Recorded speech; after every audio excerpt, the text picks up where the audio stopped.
some of them say the only way you can arrive at a compromise is if you accept lesser forms of liberty or equality. Others say that it is not possible to arrive at any compromise between liberty and equality. We should just accept that liberty is better and live in an unequal world, right? Which is, of course, not a very satisfactory solution. This is again very interesting, because Sri Aurobindo approaches this problem from a very different perspective. He says, in talking about liberty and equality, we have forgotten the third fellow. Why isn't fraternity considered important? So fraternity is at best a sentiment or an emotional feeling.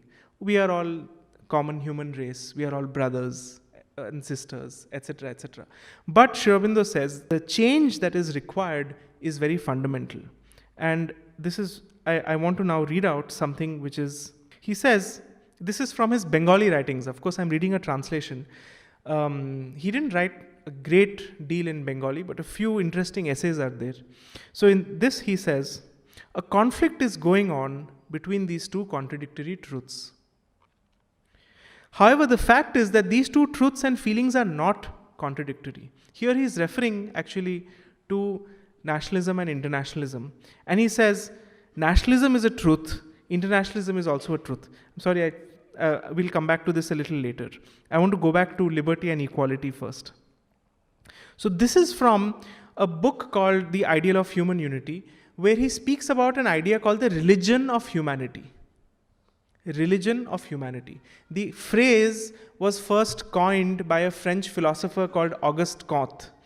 He coined the phrase, and he was what we call today a positivist, meaning he believed in a rational world. His idea of religion of humanity was that his religion was basically we should all become rational and have no other religion except for reason, and humanity is our God. The good of humanity is our God. Sri Aurobindo says this is an interesting idea. It's an inspiring idea. It will definitely push certain things in the forefront, but it is not enough. He says what is required is a spiritual religion of humanity. What does he mean by that? So I will read a passage which is profoundly beautiful, which comes towards the end of the ideal of human unity. He says, the liberty that has been so loudly proclaimed as an essential of modern progress is an outward, mechanical, and unreal liberty. The equality that has been so much sought after and battled for is equally an outward and mechanical and will turn out to be an unreal equality. See, he actually writes this when the Soviet Union has just been formed.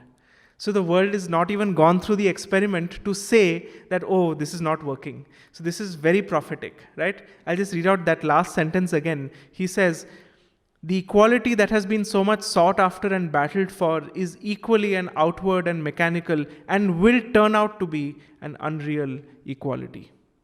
Fraternity is not even claimed to be a practicable principle of the ordering of life.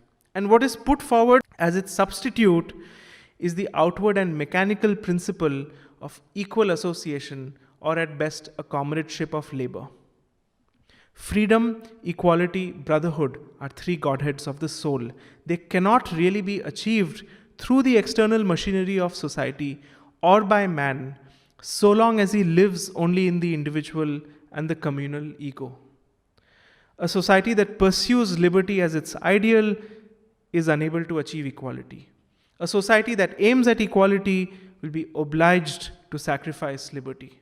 For the ego to speak of fraternity is for it to speak of something contrary to its nature.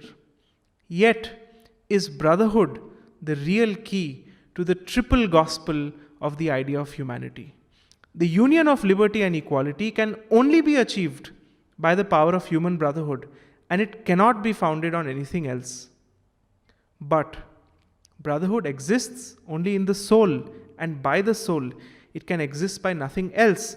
For this brotherhood is not a matter either of physical kinship or of vital association or intellectual agreement. When the soul claims freedom, it is the freedom of its self-development.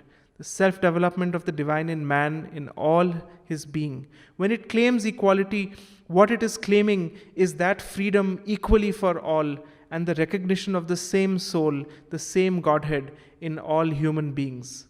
When it strives for brotherhood, it is founding that equal freedom of self-development on a common aim, a common life, a unity of mind and feeling founded upon the recognition of this inner spiritual unity. These three things are in fact the nature of the soul. For freedom, equality, unity are the eternal attributes of the spirit. Now, this is really revolutionary for a number of reasons. One, note that it takes the political ideals of the French Revolution, right? Liberty, equality, and fraternity. It combines them with the Vedantic experience of the self, because he's speaking of unity. It combines it with this profound spiritual realization that until we realize that we are fundamentally one in the core of our being, you cannot have real brotherhood. Until you don't have real brotherhood, liberty and equality cannot be reconciled. They will always be opposed to each other. We often say, for example, that all religions have the same truth or the same goal. And there is a truth in that, of course. But I think it is more important to say that all religions seek for the same essential truth.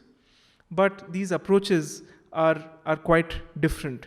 And the wisdom of India lies in the fact that the truth can manifest in manifold ways and it can be reached in manifold paths.